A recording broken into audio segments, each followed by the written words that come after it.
members of the council, and members of the public as well, and staff.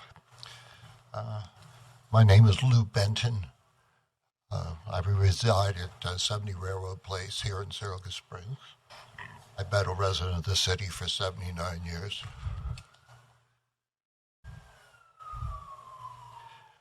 I appreciate the commissioner, the chairs, finance chairs, preliminary comments, because I think that begins to give some additional definition to some of the thought process that went into the preparation of the budget. I, for one, appreciate it.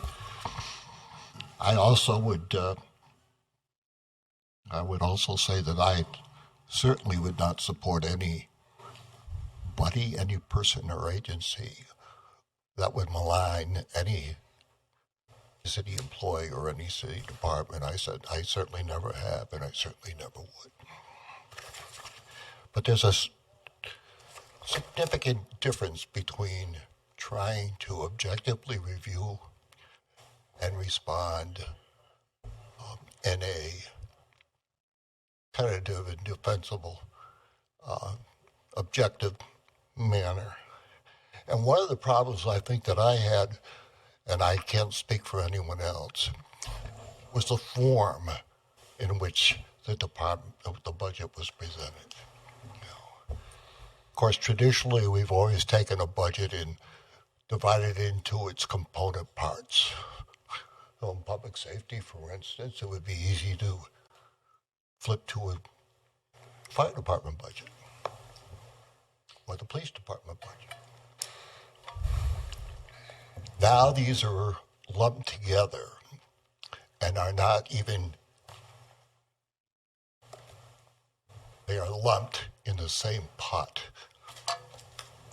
And they've actually, as the budget has evolved, the presentation has evolved with it. So it's almost constantly going back and trying to identify specific line items that an observer might be interested in. So I only say that because I hope in the future we might go back to a process that I think is galvanized in the city charter, and for a good reason, I suspect. Most folks would not be able to go to this budget and try to ferret out what the total overtime costs in any department were. They're scattered among the greater category as well. Likewise, we get into certain departments where you have 6 or 8 or 10 and even more lines identified as professional services. Casual observer will not be able to ferret out what that means, what professional service is proposed to be hired, what professional service may already be under contract, and which department would benefit from that service. May I respond to that? If you give me a moment, I'm happy to respond. Let me finish that, if you would. Because I'm trying to explain to you the format piece. So, couple of things. The finance department had a software called Munis, which a lot of finance departments use. And for many, many, many years, it was never updated. We finally updated the software. Now, keep in mind, we went from 11.3, version 11.3, to 22.9. So there was a huge jump because for years, nobody, updated the stuff, which allowed us to come up with new reports and new formats. Unfortunately, there was a human error that happened in the way the budget format was put in. And once we realized that, we have updated the budget. So now if you were to go look at the budget on the website, it does have the correct format that you're used to. One of the things I really care about is also budget transparency. And really, we're not trying to make it difficult. We want the public to be more engaged. It's one of the reasons why I started participatory budgeting, because we have found the research shows that if you have people involved in participatory budgeting, they get involved in the budget process too. So just FYI, the correct format is updated. It was, again, like I said, a way of arranging the budget. I would certainly we do not intend to suggest that that different format this year was some sin of commission. I just assumed that there was something that was driving it, but I thought it was important to mention it because I think most of us would agree that it did make the budget more difficult to review. And which is why, like I said, we've updated it, and you can find it all there. And I appreciate you bringing it to my attention right now. So let me quickly make my specific comments, and I can sit down and other folks. A review of the proposed final budget, and I think the one I looked at today was dated the 28th, so I assume that's the final budget. It has been kind of a moving target over the past several days. But a review of the proposed budget continues, in my view, to beg questions left unanswered.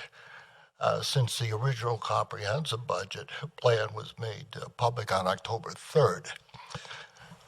And answers to certain questions would seem to benefit a better understanding and appreciation for the potential challenges this budget presents to those who must administer it. And as we know, there are going to be 2 new members of this council. The city employees that it impacts and a public that depends on services it supports. So I have a few specific questions, and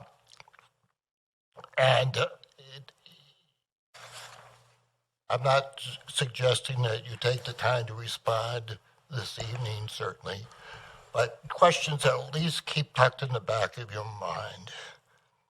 Most of these pertain to public safety for obvious reasons. It's the biggest budget by far among the several departments in the city. And to be frank about it, I would argue, and I'm sure the Public Works Commissioner would not necessarily agree, that it's also the most difficult budget to manage. We can discuss that later, Lou. So here are some of the specifics. Why are there 2 firefighter lines in the budget? In total, these 2 lines are funded at $4,590,000. This is well below the total $5,527,000 that was requested and which appeared in the original requested budget. So I'm sure there's some rational explanation, because we're talking about $1 million. 2, police overtime. And you've already, I think, spoken probably, not specifically to these questions, but you've spoken specifically at the top of the hearing about some of the rationale that may have gone into these decisions. Police overtime costs exceeded $500,000 in '22 and are projected to exceed $500,000 again this year. Yet finance has only budgeted a total of $335,000 in police overtime for next year, and that includes $325,000 in the basic uniform service. And there's a separate line now called Caroline Street overtime, and that's budgeted for $10,000. So I simply added those 2 together. There's obviously other overtime accounts in the police budget, but for other employees, but this is the essence of it. Public safety originally requested $520,000 for police overtime next year. Is there a tenable rationalization for a nearly $200,000 reduction? And how will potential shortfalls be realized? Anybody that's been in the public safety seat knows, including Mayor Kim, how difficult it is to manage and discipline over time. 3, likewise, only $263,000 in change, actually $263,638, a rather odd number, is budgeted for police comp time, compensatory time. This despite comp time cost of $483,570.22 and a projected 2023 comp time cost of $450,000. As we are all well aware, or should be, OT and comp time cost, I suspect costs are very difficult to manage. And I suspect a significant transfer will be required in the second half of next year, and where will that money come from? So I suspect a fairly significant amount of money is going to be needed to overcome what I think will be a shortfall in the OT and comp time budgets. In the fire service, both OT and comp time accounts appear lacking an explanation, underfunded also. It would be helpful to understand why public safety requested $1,440,000, $1 million for OT in the fire service, but the proposed budget only calls for $400,000. 5, as we know, 207A and 207C costs can also be very volatile and vary dramatically from year to year. But the proposed 2024 budget appropriation of only $5,000 for each seems to defy gravity. 207 costs in 22 were nearly $156,000 and projected to be nearly $148,000 this year. So the question becomes, have police and fire service injuries really become nearly non-existent? I don't know.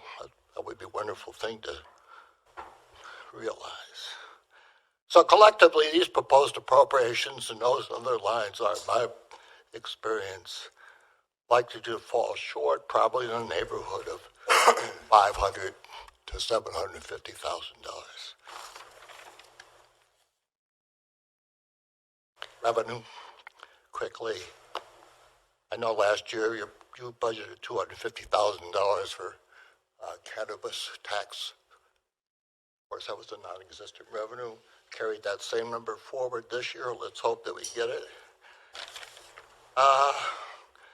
Mortgage tax, I think you probably mentioned that earlier. I think the mayor's budget is ripe with unfavorable 2024 revenue variances. The building permit account carries a proposed $700,000 revenue, even in the face of a major decline in permit revenues this year. To date, building permit revenue is listed by finance at $352,000, with only $400,000 projected to be received by the end of the year. This is $300,000 less than was budgeted this year. So that revenue presumably is going to be in significant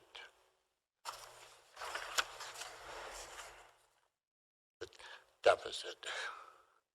So we're proposing to go from $400,000 estimated this year to $700,000 next year. It's a 75% increase. Is that realistic? Likewise, planning board fees are seen, in my view, unrealistically overstated. Actual planning board revenue was $122,000 in 2022. Still, this revenue line was increased to $200,000 in the adopted 2023 budget, but is now projected by finance to fall $35,000 short of that. and yet we're still going to budget significantly more. Now, in spite of the anticipated 2023 unfavorable variances, finances increased the line to $250,000. That's a building permit line. Perhaps an explanation of this doubling of the 22 revenue and increasing the anticipated 2023 collection by $85,000 is in order. I've already taken too much of your time, so I'll try to quickly conclude. And I do appreciate the fact that you indulged me this amount of time. Public safety revenue budget includes $300,000 in ambulance charges over the $2 million projected to be realized by the end of this year. And there's over $500,000 more than was actually collected in 2022. Unless the fee structure's been changed, I'm wondering if it might be overly optimistic. Parking enforcement revenue is now anticipated to be $462,000 this year, down almost $80,000 from the $540,000 budgeted, and $38,000 less than the $500,000 in the 2024 proposal. So, that essentially are the major points that I wanted to bring up, and I'm sure that there are some very rational explanations that obviously don't jump out at you when just looking at the blessed budget, you know. But I do simply have some concerns as a resident, and having some lingering affection, for the public safety services that are provided to this community.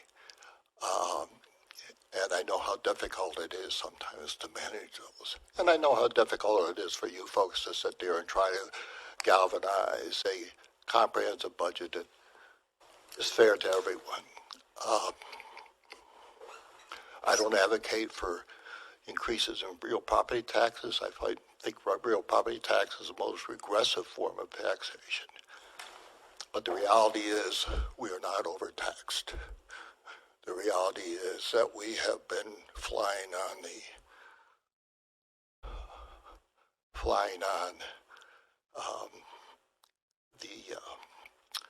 ever-increasing sales tax revenue, which I'm proud to say I argued for years to leave the county. By budgeting $19,500,000 next year is a reach too, I think. Hopefully we'll receive that. Again, thank you for your patience, and I greatly appreciate it. Anyone else wish to be heard in the public? Before we get to the next person, Commissioner Benton, I have some of your responses if you're willing to. The first thing you mentioned about firefighters and the requested budget. The firefighters in the requested budget requested for 26 new firefighters in a regular year with no grants, with no nothing, considering that we had already got 16 new firefighters last year. So obviously that number was astronomically high because it was an astronomical ask. So that explains the 1.44 original request. Yes. We also are expecting a lower overtime cost in the police department because they are hiring new police officers. And if we have the new police officers joining us, then automatically one assumes that there'll be less overtime. So we have made these discussions. We have met with public safety, with Chief McIntosh, as well as the public safety department several times to make sure that we can correctly estimate these numbers. Again, my finance team has been working really, really hard. They work so diligently to make sure that all these numbers reflect as close to reality as possible. Now, the cannabis tax revenue, that was an assumption we made based off of the fact that there are about 4 dispensaries that are working on approval process. And, keep in mind, a lot of the surrounding areas have opted out of cannabis, so we are expecting a lot of traffic coming in the years. And I know Commissioner Moran, who's the resident expert on cannabis, has more to say. But according to Times Union, there's a true. lawsuit that basically stopped the process of opening dispensaries. The best thing we could possibly have done, we did, which was we opened a cannabis grower showcase. So we are generating revenue. Nowhere's near what it's going to be. Most recent applicants included 2 what are called multi-state operators. These are heavy-duty operators who have money behind them, who know how to manage the process, and who will probably be open much sooner than the initial group of folks who got the initial licenses. So to have the expectation to see revenue this upcoming year is not a dream. I think it's realistic. Again, we may not, but again, I don't think it's an overshot. well, Well, we'll see what we can do about that. But the reality is this is a market that will come. It will grow quite significantly because of the reasons Commissioner mentioned with the surrounding communities. And as a host community that people go to for entertainment, this is another amenity that they're going to buy when they're here. It's in a fully brought out market, maybe 5 years, we're probably looking at between $4 and $6 million in revenue. That's incredible. And again, like sales tax, will continue to supplement the citizens here and the services that we provide them. and keep in mind, according to Times Union, the state collected $17 million in cannabis tax in the first 4 months that the program operated. You also talked about the fact that the mayor's budget had some revenue variances. And keep in mind, we've had several discussions with the mayor's department. Also, you didn't mention that in 2022, the building permit accounts had a revenue of $702,000. So the fact that we have, again, proposed $700,000 revenue is not that insignificant, especially in 2022, we got $702,814.99 in the mayor's department for building permits. And yes, they are seeing a lower end here right now, but they recommended to us that they believe they will be hitting the 2022 revenues in 2024. And again, we have a new mayor coming, so maybe they may want to discuss some of these things, but we base these revenue projections based on, again, historical figures. So we've been working hard on these numbers. We waived $90,000 in fees on a pilot. Right, but That's not included in that number either. no. So the other piece you said was planning board fees. Again, planning board fees also were based off recommendations from the mayor's department as well as historical data. Now keep in mind, currently we have $175,639.65 in planning board fees, which is 87.82% of the budgeted amount, right? So that we're almost at 88% already. And in 2022, December, the month of December brought in $19,200 approximately. So we are very much on target to reach some of these numbers, and therefore, based off of the discussions we had with the mayor's department, as well as historical data, we found these numbers to be reasonable projections. Now, keep in mind, these are estimates, and